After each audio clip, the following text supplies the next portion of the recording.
Each time you take the gloves off, it's harder to put on the next pair. It's hot down here also. What if we could predict the future? What if we could predict future pandemics and outbreaks? COVID today, perhaps polio tomorrow, something novel next year. Scientists say we can. The answer is right here, in our sewers. By sequencing and continuing to monitor wastewater, that can give you weeks of lead time before a particular strain or disease becomes widespread in the community. And so they can effectively function as an early warning system, which of course is important to allow that community to get prepared for that outbreak. We are under Elmhurst Hospital in Queens, New York, with Queens College research assistants Justin and Sharon. The main wastewater from this hospital system runs through these pipes. We have a system in place where we set what we call a contraption that kind of just gathers all the viral particles in the water flowing through.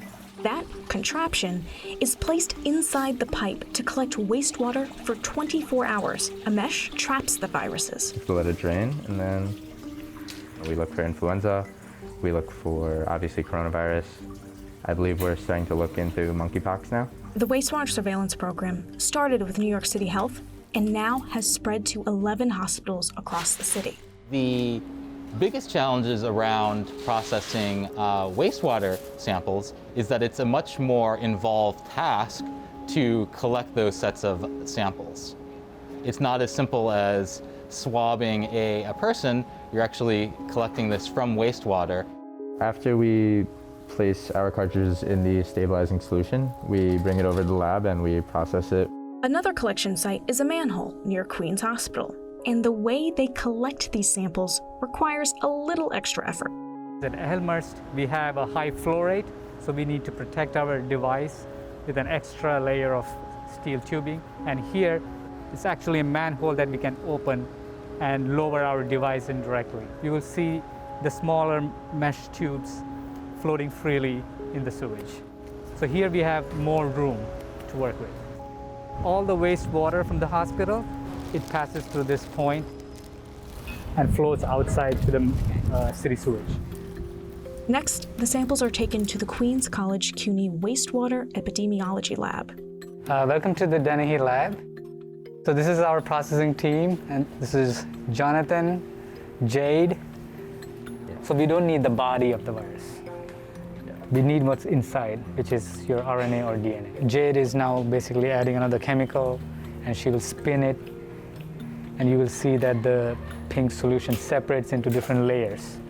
The top layer will have RNA, so we can get all the RNA viruses, and the bottom layer will have DNA, and those are separated and processed differently.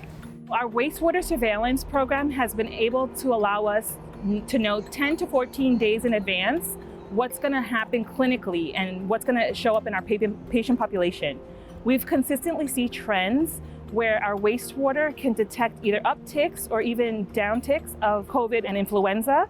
And this early warning system can get pretty specific. The Pandemic Response Lab can identify specific viruses and strains, aka the variants. Literally within less than an hour of us outputting some of these first detection of some of these novel strains, we're getting feedback and coordination with health systems and the local government. And so this type of information is very kind of widely distributed to many of these key stakeholders.